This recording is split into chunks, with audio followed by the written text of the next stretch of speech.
If you look who funds them, it's the CIA cut out the National Endowment for Democracy, so it's the U.S. government. And once again, it's billionaire CIA asset George Soros and billionaire big tech oligarch Pierre Midyar from his group Illuminate.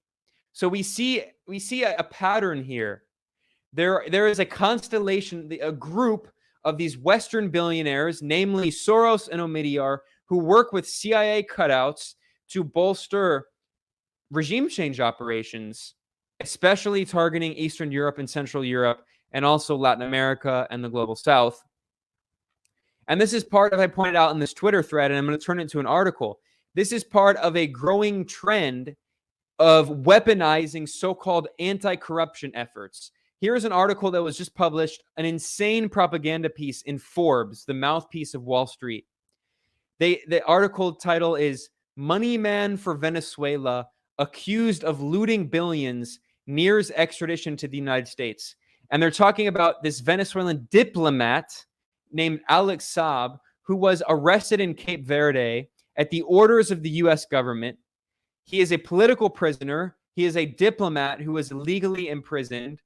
And the U.S. is trying to extradite him, claiming supposedly that he looted billions. This is insane propaganda. What actually happened is that Alex Saab was hired by the Venezuelan government as a diplomat to go around the world to do business with countries to buy food and then to send that food back to Venezuela to use as part of the CLAP food program to provide food boxes for over 80% of the Venezuelan population, because the U.S. is trying to starve Venezuelans with the devastating sanctions and economic blockade, the murderous U.S. blockade that the U.S. has on Venezuela. It's trying to starve Venezuelans by making food unaffordable. So the Venezuelan government created the CLAP food boxes to try to give food to people, over 80% of the population, and they relied on Alex Saab to go around to countries like Turkey and Iran and Mexico to try to buy food and send it back to Venezuela. Well, the U.S. government falsely claimed that he is engaged in corruption and money laundering because he was trying to send billions of dollars around the U.S. financial system, the U.S.-controlled SWIFT banking system, trying to evade U.S. sanctions. So then the U.S. says that's corruption.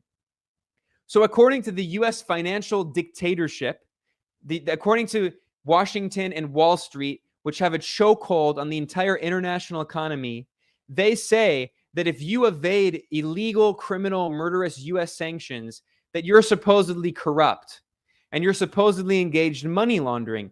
That is exactly the campaign they're doing. It is sadistic. It is really cynical, but that is exactly what they're doing. And